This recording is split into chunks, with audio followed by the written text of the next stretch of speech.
Hi, welcome to Discovery Quests. I hope you all are doing great today. 6 key people involved in the Chernobyl disaster today. Chernobyl is synonymous with nuclear disaster and Soviet cover-up. Learn about the disaster through 6 key figures.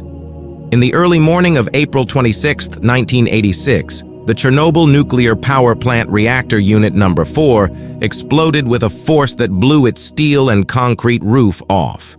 Located about 60 miles north of Kiev, Ukraine, the plant sat adjacent to the town of Pripyat, which was built initially for the plant workers and their families. The Soviets hoped that Chernobyl, as well as Pripyat, would become beacons of modernity in the USSR, a shining example of an atomic-powered future. However, now the meltdown of reactor number 4 remains the world's worst nuclear disaster in history. While the Chernobyl disaster was an accident, the USSR officials' actions that immediately preceded and followed it left something to be desired. While Communist Party officials' actions are crucial to understanding Chernobyl, so too are the actions of the people who attempted to help clean up the mess. Here are 6 people who were integrally involved in the Chernobyl disaster. Number 6. Viktor Bryukhanov, the director. The Communist Party of the Soviet Union appointed Viktor Bryukhanov, the chief administrator of the Chernobyl nuclear power plant in 1970. Bryukhanov was 34 years old and had already dedicated much of his life to the Soviet cause of bringing electricity to the entirety of the USSR. By all accounts, Bryukhanov was a pleasant man to work for and was responsible for Chernobyl's triumph. While Bryukhanov was liked by his staff, his Communist Party bosses were notorious for overworking him and keeping him under immense pressure. Despite this pressure, Bryukhanov expected a promotion to Moscow for his success at Chernobyl. The plant was one of the highest-performing nuclear stations in the Soviet Union, and Pripyat was a magnet for specialists and experts based upon its status as a beacon of progress in Soviet atomic energy. Bryukhanov expected promotion, awards, and recognition in the spring of 1986. He maintained success despite being forced to cut corners, lie about financial numbers to meet his higher-ups' quotas, and cover up a severe accident in 1982. Bryukhanov had approved the launch of the newest reactor number 4 in 1983, despite skipping a safety test that was usually required to be carried out. Instead, it was rescheduled to be carried out during a regular shutdown, which Bryukhanov's assistant signed off on without bothering to inform his boss.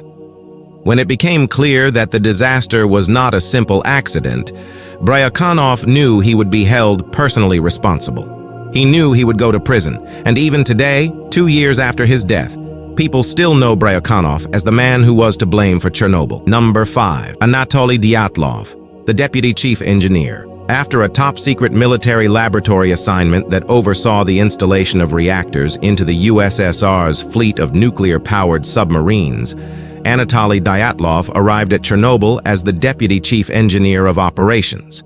Dyatlov was a native of Siberia, and his work in military laboratories made his manner of supervision and direction more gruff and commanding than the civilian staff of Chernobyl were used to. The staff feared and hated Dyatlov, as he leveraged his experience over them as law. Those who did not follow his instructions and orders exactly could be punished. Dyatlov was responsible for overseeing the test of reactor unit number 4. The test was delayed until the early morning hours of April 26th, and by the time it was set to take place, Dyatlov's demeanor was as sour and ill-tempered as ever. He commanded that the test continue, even after the engineer conducting it made a mistake soon after it began. He was among the 6 defendants sent to trial for their roles in the disaster. Number 4. Leonid Toptunov, the senior reactor controller. Leonid Toptunov was a graduate of the prestigious Moscow Engineering and Physics Institute and was just 25 years old when he was given the job of senior reactor controller at Chernobyl. On the night of April 25th, he had only been a senior operator for 2 months and had never manned the reactor through a shutdown test like the one he was to carry out. Toptunov was well educated. He wrote his graduate thesis about the detailed points of reactor physics. He was aware of the ways that reactors could be difficult to handle, in theory. However, his inexperience meant that he was unable to account for the reality of what could go wrong with a reactor. He was also unaware of the design flaws that would make disasters more likely during normal reactor operation. Before the test began, Toptunov somehow missed a step in assuming control of the reactor while taking over for the previous shift's operator. This misstep allowed the power of the reactor to fall so much that there was almost no output. Instead of acting based on his training, Toptunov was made to listen to the commands of Dyatlov, who threatened the young operator until he returned the reactor's power level to that necessary for the test. This made the occurrence of reactor runaway, which could cause a meltdown or explosion, all the more likely. Toptunov then pressed the shutdown button on the emergency safety system, which, due to a design error, resulted in a power surge that caused the explosion.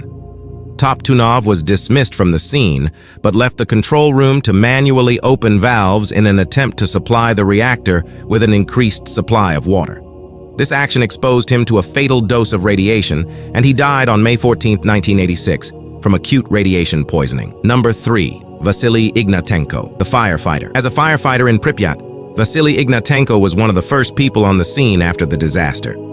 At 25 years old, he had been awoken to a call in the middle of the night on April 26th, and he told his wife he would be back soon as he raced with his squadron to the plant. Ignatenko was determined to contain the fire despite risks to his well-being. He mounted the building's roof and fought the fire from there. After a few hours, all of the fires at the plant had been contained, except for the graphite fire within reactor number 4. Unfortunately, amid his quick work on the roof, Ignatenko received a deadly dose of radiation.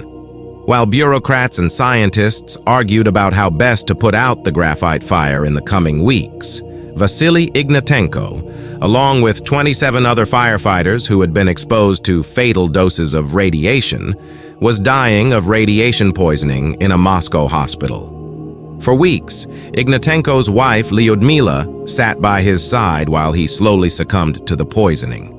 Shortly after a solution was found to the problem of the still-burning graphite fire, Vasily Ignatenko died on May 13, 1986.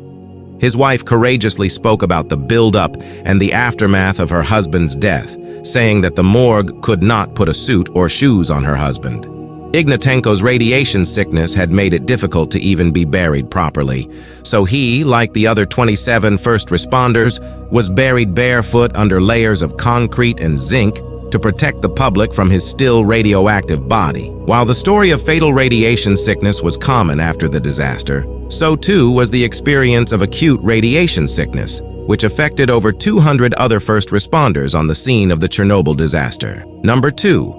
Boris Shcherbina. While preparing to give a speech to workers in Siberia, Boris Shcherbina, head of Soviet fuel and energy industries and deputy head of the Soviet government, was called to Chernobyl. His task was to control the incident and deal with the consequences. Shcherbina became the chairman of the USSR's Chernobyl Commission, and nothing could happen in the wreckage of Chernobyl without his approval. He had arrived 18 hours after the explosion to find that none of the local ministers wanted to be responsible for the consequences of declaring the reactor dead. Shcherbina came into the disaster with the misplaced arrogance of many Soviet leaders. He refused to wear nuclear protection, and his first suggestion to contain the graphite fires was to pour water on them, which would have caused the fires to expand. He dismissed advice to evacuate the city of Pripyat as weaklings fear-mongering. Only after 3 more explosions, almost 36 hours after the initial disaster, when a thick wind of toxic radionuclides came from the reactor, were the citizens allowed to escape. Buses had been waiting for hours between Chernobyl and Pripyat, and still, the townspeople were not allowed to leave until the early afternoon of April 27th, when radiation levels had reached 180 to 300 milliroentgens per hour, a number that could have already begun to affect vulnerable residents. Number 1, Maria Protsenko, leading the evacuation, after the Chernobyl disaster. The city's chief architect of Pripyat was a force to be reckoned with. Maria Protsenko was small but mighty and carried a ruler around with her while she walked through the city, taking measurements and scolding workers if they were not precise. Protsenko helped the city of Pripyat grow into an example of communist beauty and modernity with the scant material afforded to her by the government. She supervised the city's expansion from a town of 50,000 to a larger city of 200,000. On the night of April 26, 1986, Protsenko was one of the first to urge immediate evacuation. When Shcherbina finally authorized the townsfolk to leave, Protsenko was put in charge of the evacuation organization. She planned the escape of every single person in every apartment block in the city and instructed the waiting buses where to take the citizens. Protsenko was the last to leave the city when she was satisfied that everyone else was safe. After the exclusion zone was established around the scene of the disaster, Protsenko was approached by the KGB for her help in sealing off the city. Years later, Protsenko would be diagnosed with paraparesis, weakness of the legs, and her husband and son would die due to the effects of radiation.